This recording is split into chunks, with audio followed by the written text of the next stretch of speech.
नमस्कार तेजस्वी जी, बहुत बहुत स्वागत है आपका और बहुत शुक्रिया आपने समय निकाला और यंग लोगों के सवालों का जवाब देने के लिए आप तैयार हुए हैं। बहुत बहुत धन्यवाद और मुझे खुशी है कि आपने इस प्लेटफॉर्म पे मुझे बोलने का मौका दिया और युवाओं से इंटरेक्ट करने का भी मुझे मौका मिलेगा।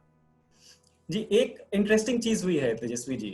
हम ये बिहार पॉलिटिक्स छोड़िए, इंडिया की पॉलिटिक्स में भी नहीं होता है कि अक्सर नेता जो हैं वो आकर कहते हैं कि अगर हमारी पार्टी से कुछ बुरा हो गया हमारे पार्टी के शासन के टाइम में तो मैं उसके लिए माफी मांगता हूँ। ये हम कभी कनाडा से खबर आती थी कि जस्टिन ट्रूडो ने अपनी गलतियों के लिए कभी माफी मांगा है। ये बेहद ही नई चीज हुई है बिहार की राजनीति में। आपने उसमें यह भी कहा था कि जब आरजेडी का इससे पिछला शासन था तब आप एक्टिव पॉलिटिक्स में नहीं थे। अब जब तेजस्वी यादव आए हैं युवा चेहरे के रूप में, क्यों वो यंग वोटर्स तेजस्वी यादव पर भरोसा करें, स्पेशली तब जब आप ये भी कह रहे हैं कि जो गलतियां हुई उसके लिए हमें माफ कर दीजिए। देखिए, सबसे पहले मैं ये कहना चाहता हूँ कि एक व्यवहारिक होता है और एक अच्छी बात है कि आप को मौका जब मिलता है काम करने का, तो जाहिर सी बात है कि कोई भी सरकार हो, कोई भी व्यक्ति हो, वो 100% परफेक्ट नहीं होता। हो सकता है कि हमने कई अच्छे काम किए होंगे लेकिन सबको संतुष्ट हम नहीं कर पाए। जाहिर सी बात है, वो मतलब कि एक पॉजिटिव वे में इसको देखना चाहिए कि अगर आपसे अगर कोई भूल चूक मतलब विदाउट इंटेंशन भी अगर हुई होगी, तो जब आपको सेवा करने का जब जनता ने मौका दिया, तो एक व्यवहारिक भी लगता है कि हाँ, अगर हमसे कोई भूल चूक हुई होगी उस दौरान में, तो उसके लिए हम माफी चाहते हैं।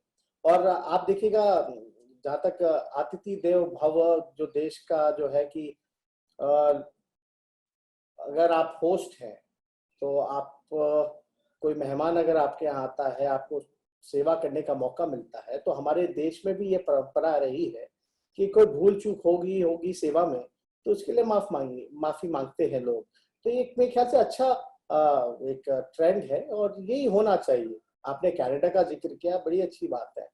लेकिन जहां तक मेरे को लगता है, हम नए सोच के हैं, युवा हैं, जात पात धर्म के ऊपर उठ करके हम लोग राजनीति करना चाहते हैं। एक प्रोग्रेसिव, पॉजिटिव, सकारात्मक रूप से हम लोग जो है राजनीति करना चाहते हैं और वाकई में हम लोग जो है बिहार को आगे ले जाना चाहते हैं।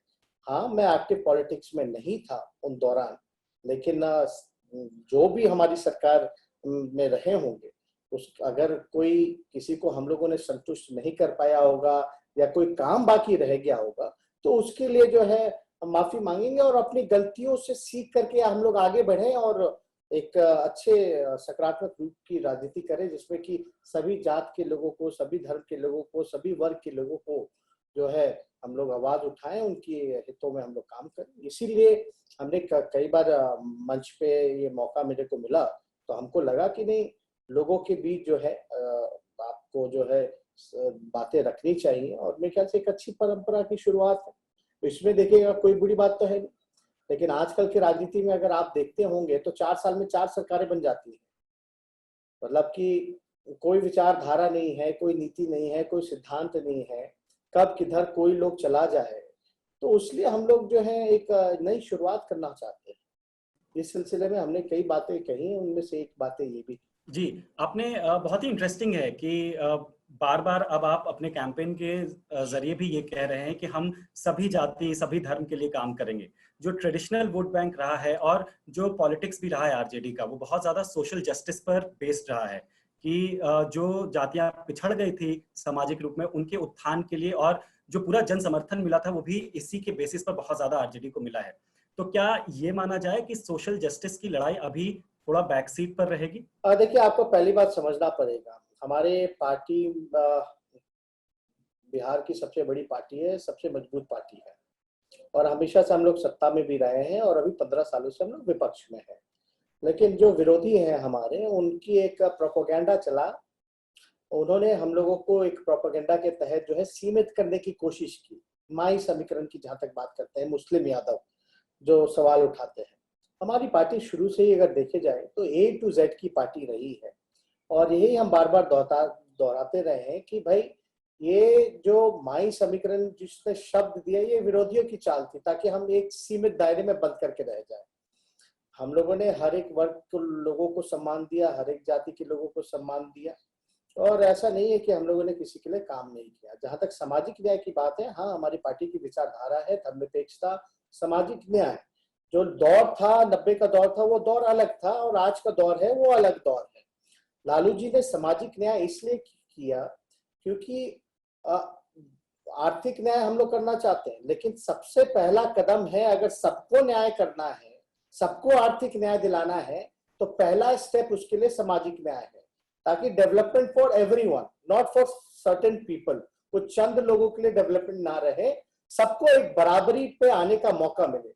कई अंतिम पायदान पे खड़े समाज में लोग, जाति धर्म के लोग, जो लोग थे, उनको जो है लालू जी ने आवाज दिया, उनको जो है बराबरी का मौका दिया, जनप्रतिनिधित्व करने का मौका दिया, और ये पहला स्टेप है। नहीं तो आप जो देखेंगे कि कुछ चंद लोग ही जो है आर्थिक न्याय का फायदा उठाएंगे। इसलिए लगातार हम लोग भी इस बात को कहते रहे हैं कि हम लोग चाहते हैं कि भेदभाव ना रहे, सब लोग बराबर रहे। ये सोशल जस्टिस करने का, कोई जात से किसी से हम लोगों को नफरत नहीं है, लेकिन जो लोग पीछे जो छूटे हुए हैं उनको हम लोग बराबरी पे लाए, तब जाकर के डेवलपमेंट करें या आर्थिक न्याय करें, तो लोगों को, सभी लोगों को फायदा होगा। अच्छा तेजस्वी जी, जब कोई यंग चेहरा आता है ना पॉलिटिक्स में, तो बड़ी उम्मीदें होती हैं लोगों को, खासकर यंग लोगों को।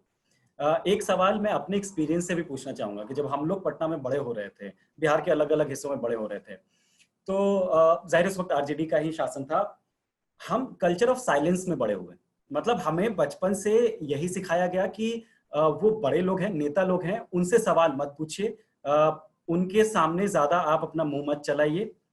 अब वही कैरी फॉरवर्ड हुआ जब कोई भी सरकार आए, नीतीश जी की सरकार आए या कोई भी आए। अब जब तेजस्वी यादव आए हैं, खुद यंग चेहरा है, यंग लोगों को कैसे भरोसा दिलाएंगे कि अब जो सरकार आएगी उसमें पब्लिक और पीपल का जो अकाउंटेबिलिटी है वो बहुत तरीके से तय होगा, और जनता, यंग लोग डरेंगे नहीं।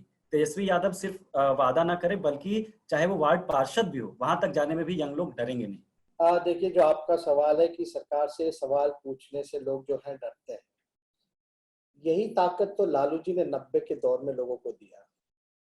पहले तो वोट देने का भी लोगों को अधिकार नहीं हुआ करता था।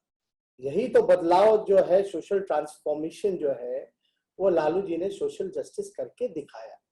आप समाज से आप सोच सकते हैं कि सवाल आप करने की पूछ रहे हैं, लेकिन लोगों को उस समय तो वोट के मायने भी नहीं पता थे, वोट देने के मायने तक नहीं पता थे, लोकतंत्र का मतलब क्या होता है ये लोगों को नहीं पता था। ये लालू जी ने ये लोगों को जगाने का काम किया, तो अच्छी बात है। लेकिन आज के दौर में क्या हो रहा है, आज के दौर में जनप्रतिनिधियों की नहीं सुनी जा रही है। आज के दौर में लोकतंत्र, आपका संविधान खतरे में है।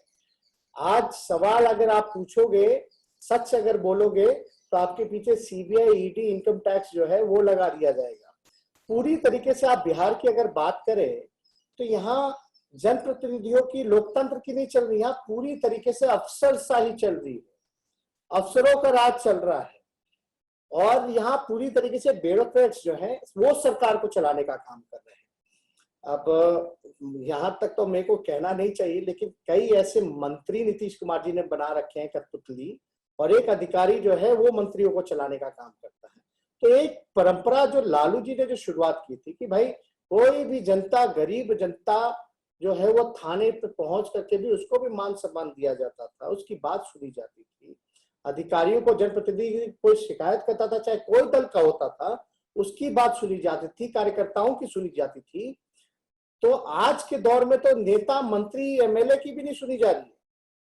तो इतना ज्यादा अफसरशाही चरम सीमा पर है। इसका उदाहरण हम देना चाहेंगे, बिहार में लगभग 57 घोटाले, 58 घोटाले हो गए 15 साल में। लगभग बिहार का 20,000 करोड़ का घोटाला हो चुका है, लेकिन आप सवाल नहीं पूछ सकते, आपको जवाब नहीं मिलता है कहीं कोई। ये जनता का पैसा है, और इसको रिकवर सरकार कैसे करेगी? नीतीश जी के राज में जो 58 घोटाले हुए 20,000 करोड़ का, ये कैसे पूर्ति होगी? इसकी रिकवरी कैसे होगी? आज कहीं ना कहीं अधिकारी जो है, किसी भी अधिकारी पे अगर सजा हुई हो तो बता दीजिए। लेकिन वही सवाल है कि जनता अगर आपको चुनती है, यंग लोगों को आपसे उम्मीदें होती है, तो आप कैसे इसको इंश्योर करेंगे? ट्रांसपेरेंसी जो होनी चाहिए गवर्नमेंट में, अगर आप आते हैं तो पारदर्शिता जो है वो होनी चाहिए। जो लोगों की जो है बातें सुननी चाहिए, शिकायतें सुननी चाहिए। शिकायत सुनिएगा तब तो आपको ग्राउंड रियलिटी का पता चलेगा। नीतीश जी कहते हैं कोरोना टाइम में कि बहुत बढ़िया काम किए, लेकिन बाकी स्थिति ग्राउंड की क्या थी? क्वारंटाइन की क्वारंटाइन सेंटर्स की क्या हाल है, अस्पताल के क्या हाल है, बाढ़ को लेकर के लोग त्राहिमाम कर रहे हैं, लेकिन नीतीश जी को सब कुछ अच्छा नजर आ रहा है, क्योंकि वो इंटरेक्शन जो है लोगों से वो नहीं हो पा रहा है, वो मिलते नहीं है, 140 दिन से गायब रहते हैं, वो नहीं मिल पाते हैं। तो जब लोगों की सुनोगे, लोगों के बीच जाओगे, तब आपको जो है ग्राउंड रियलिटी वो पता चलेगा।